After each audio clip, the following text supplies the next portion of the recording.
जा रहा है, लेकिन जब मैरिज की बात आती है तो उनको 28-30 भी कम लगता है। वो लोग आजकल फ्री लाइफ लीड करना चाहते हैं, कोई रिस्पॉन्सिबिलिटी नहीं लेना चाहते। हमेशा अपने 25 to 30 इयर्स जो होता है वो पीक टाइम और सबसे अच्छा टाइम होता है बच्चे को जन्म देने का। उस समय हमारी फैमिली कंप्लीट हो जानी चाहिए, क्योंकि आफ्टर 30 हमारे शरीर में कई सारे चेंजेस, जैसे उनके लिए शिक्षा है और उनके लिए जॉब है, वैसे ये भी बच्चे करना भी टाइम से, ये भी एक बहुत जरूरी चीज है। इन्वायरमेंटल पोल्यूशन इतना है, सबकी वजह से स्पर्म काउंट भी कम हो जाते हैं, डिफेक्टिव हो जाते हैं, तो फर्टिलिटी पोटेंशियल ओवरऑल दोनों का ही कम हो जाता है। नमस्कार, रोजाना खबर आप सभी का हार्दिक स्वागत है। मैं हूं विभूति कुमार। हमने आपसे वादा किया था कि नव वर्ष पर हम डॉक्टरों से 100 टॉपिक पे बात करेंगे। हमें मेडिकल बुलेटिन पर विशेष तौर पर फोकस करने की बात कही थी और इसी पर हम पहल करना शुरू कर चुके हैं। सबसे बड़ी बात क्या है कि ये जन सरोकार के मुद्दे को रोजाना खबर बहुत शिद्दत से उठाता है। आजकल समय के अनुसार शादियां देरी से हो रही हैं और इसका खामियाजा आने वाले जो फ्यूचर भविष्य है, जिसे कहते हैं बच्चे के रूप में, उस पर भी असर पड़ता जा रहा है। हेल्थ बुलेटिन में यही हम बताएंगे कि मेडिकल के तौर पर लड़के लड़कियों की सही उम्र क्या है कंसीव करने की, यानी कि संतान उत्पत्ति की। लेकिन बड़ा सवाल यह है कि चाहे कमाने की चाहत हो या आगे पढ़ते रहने की चाहत, क्योंकि 23-24 में जॉब होने के बाद भी आजकल लड़के लड़कियां 30, 31, 32 तक जाकर शादी करने की सोचते हैं। आने वाले समय में यह हमारे समाज के लिए बड़ा घातक साबित हो सकता है। और इस तरीके से पहले लोग घर का खाना खाते थे, तंदुरुस्त रहते थे। ऐसे में इसमें फास्ट फूड की भूमिका इतनी बढ़ गई है कि लड़के लड़कियों का शरीर खोखला होता जा रहा है। और जिस तरीके से संतानोपत्ति के लिए, कंसीव करने के लिए स्पर्म में काउंट की बात करें या फोलिकल लड़कियों के शरीर की बात करें तो कहीं ना कहीं काउंट कम हो जाता है। इन तमाम मुद्दों पर हम सीधे रूबरू होते हैं मेरठ की, पश्चिम उत्तर प्रदेश की जानी मानी गायनेकोलॉजिस्ट डॉक्टर अर्चना मित्तल से। नमस्कार मैम, कैसे हैं आप? अच्छी हूँ, बहुत अच्छी हूँ मैम। जिस तरीके से आज हम जन सरोकार के मुद्दे बात करेंगे कि आज जिस दुखती रग पे मैं हाथ रखना चाहता हूं कि आजकल युवा पढ़ रहे हैं, बहुत अच्छा जॉब कर रहे हैं, बीटेक कर रहे हैं, सॉफ्टवेयर इंजीनियर बन रहे हैं, अमेरिका जा रहे हैं, जर्मनी जा रहे हैं, जापान जा रहे हैं, इंडिया में जॉब कर रहे हैं, बेंगलोर जा रहे हैं, लेकिन जब मैरिज की बात आती है तो उनको 28-30 भी कम लगता है। वो लोग आजकल फ्री लाइफ लीड करना चाहते हैं, कोई रिस्पॉन्सिबिलिटी नहीं लेना चाहते, हमेशा अपने कैरियर की ऊंचाइयों को ही देखते हैं। लेकिन ये देखा जाए तो 25 to 30 इयर्स जो होता है वो पीक टाइम और सबसे अच्छा टाइम होता है बच्चे को जन्म देने का। उस समय हमारी फैमिली कंप्लीट हो जानी चाहिए, क्योंकि आफ्टर 30 हमारे शरीर में कई सारे चेंजेस आते हैं, लेडीज के भी लड़कों के भी, तो जिससे कि अच्छे ओवा और अच्छे स्पर्म्स नहीं बन पाते, जिनसे उनको फर्टिलिटी, कंसीव करने में भी दिक्कत होती है, और अगर कंसीव कर भी जाते हैं तो फिर अबॉर्शंस और जेनेटिक डिफेक्ट्स, और लेडीज में जैसे डायबिटीज हो, हाइपरटेंशन हो, ये सब भी डेवलप हो जाते हैं। तो 9 महीने का प्रोसेस भी काफी डिफिकल्ट हो जाता है। तो ये बहुत जरूरी से उनको समझना चाहिए कि जैसे उनके लिए शिक्षा है और उनके लिए जॉब है, वैसे ये भी बच्चे करना भी टाइम से, ये भी एक बहुत जरूरी चीज है। तो क्या लगता है आपको कि मैम कितने से कितने उम्र की लड़कियों का शरीर स्वस्थ बच्चे के लिए, कंसीव करने के लिए या संतानोपत्ति के लिए जरूरी होता है? लड़के का क्या उम्र होना चाहिए? लड़कियों के कॉन्सेप्ट में बात करेंगे। लड़कियों का तो 30 तक फैमिली कंप्लीट हो जाना चाहिए, यानी कि मैरिज, हाँ 2-3 बच्चे जो उनको करने हैं वो 30 के पहले कंप्लीट हो जाना चाहिए, ताकि वो भी तो जब 50-55 के हों तो बच्चे अच्छा वेल सेटल्ड सब कुछ हो जाए ना, क्योंकि उनकी भी तो बॉडी फिर वो करेगी। और 30 के बाद तो फिर जैसे लेडीज में AMH हार्मोन्स कम होने लगते हैं, उनकी फर्टिलिटी पोटेंशियल कम हो जाती है। वैसे ही जेंट्स के भी स्ट्रेस फैक्टर, जॉब फैक्टर्स और इतना इन्वायरमेंटल पोल्यूशन इतना है, सबकी वजह से स्पर्म काउंट भी कम हो जाते हैं, डिफेक्टिव हो जाते हैं, तो फर्टिलिटी पोटेंशियल ओवरऑल दोनों का ही कम हो जाता है। तो लड़कियों में किस AMH क्या होता है मैम? AMH एक एंटी मलेरियल हार्मोन होता है, जिससे कि हमें पता चलता है कि हमारे ओवरी में कितने अच्छी क्वालिटी के नंबर फॉलिकल्स हैं, जो कि ओवम में जो पौधा पैदा करने की क्षमता अच्छे बच्चे मतलब इफेक्टिव ओव्यूलेशन या अच्छे ओवम प्रोड्यूस करने की क्षमता रखते हैं। जब उसकी वैल्यू कम हो जाती है तो अच्छे ओवा नहीं प्रोड्यूस कर पाते हैं, जब अच्छे नहीं करेंगे तो फिर वो मिस्ड अबॉर्शंस वगैरह में लैंड अप कर जाते हैं। तो इससे बच्चे कमजोर भी हो जाते हैं मैम? कमजोर क्या मतलब, उतने शार्प भी नहीं रहेंगे, जब उनका क्वालिटी ऑफ ओवम, उनका सेलुलर मतलब उनका सेल उतना वो नहीं है, उतना अच्छा डेवलप जैसे बच्चों का होता है कि एकदम गुड क्वालिटी जो होती है ना ओवम की, वो नहीं रह पाती है, वो मैच्योर्ड ओवम रह जाते हैं, तो इसलिए वो थोड़ा सा डिफेक्टिव वो भी ज्यादा होते हैं उसमें। तो यही मुद्दा अगर हम मेल पे भी बात करें तो उसके स्पर्म काउंट को लेकर भी दिक्कत होती है, उसके स्पर्म काउंट को भी होती है, फिर उसके बाई क्रोमोसोम डिफ्रेगमेंटेशन भी होते हैं उनके, तो भी उनका भी क्वालिटी अच्छा नहीं रह जाता, उसमें भी अबॉर्शन का रिस्क बहुत काफी बढ़ जाता है।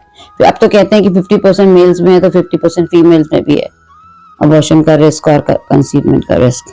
बिल्कुल, जिस तरीके से जन सरकार को लेकर हम संजीदा रहते हैं, बहुत ही सेंसिटिव इशू पे हम बात करें, बहुत ही सेंसिटिव इशू पे, क्योंकि जिस तरीके से आजकल यूथ में मैरिज करने को लेकर एक लालसा कम होती जा रही है या देर से करने की जो परंपरा बढ़ती जा रही है, 30 और 31 में लड़कियां तैयार होती हैं, लड़के तो 32-33 तक रहते हैं, अगर कोई 28-29 में कोशिश भी करता है तो भी 30-31 पहुंच जाता है। ऐसा क्यों होता है? जब आप सेटल हो जाते हैं 20-22 में बीटेक करने के बाद या तमाम चीज करने के बाद, तो आप कम पैकेज में भी जॉब मैरिज क्यों नहीं करते हैं? मैंने एक चीज और कि जिस तरीके से मैरिज लेट हो रही है दोनों के लिए, क्योंकि आपकी भी जहन में बातें हैं कि हम सोसाइटी में हम भी रहते हैं एक जर्नलिस्ट के तौर पे, हमें करीब सैकड़ों ऐसे लड़के लड़कियां हैं जो 30 और 30-32 के आसपास हैं। लड़कियों की बात करें, लड़कों को अगर एक बार छम्मे भी कर दें तब भी।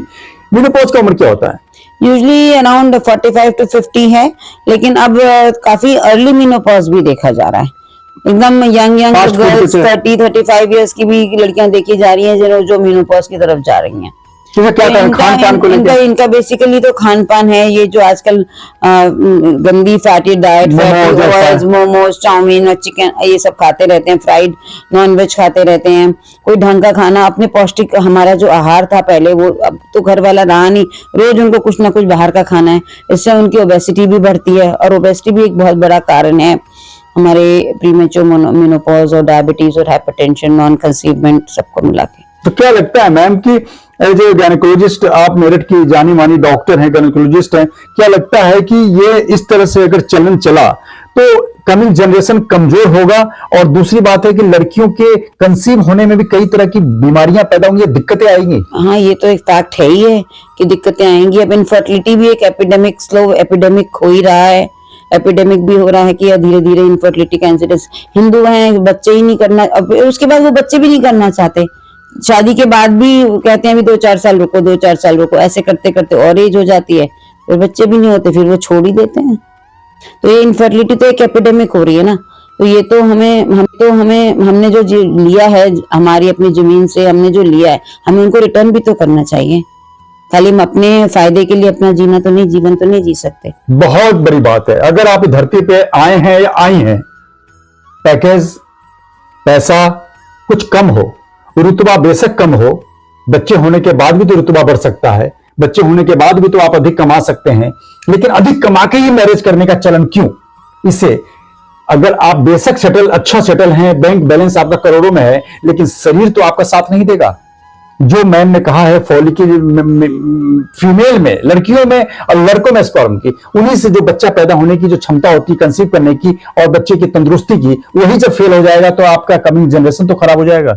ये तो फैक्ट है कि नेक्स्ट जनरेशन थोड़ी वीक भी रहेगी, पुअर भी रहेगी, और उसके बाद उसके साथी भी नहीं रहेंगे ना, उसके भाई बहन नहीं रहेंगे, उसकी ग्रुप के फ्रेंड सर्कल्स कम होंगे।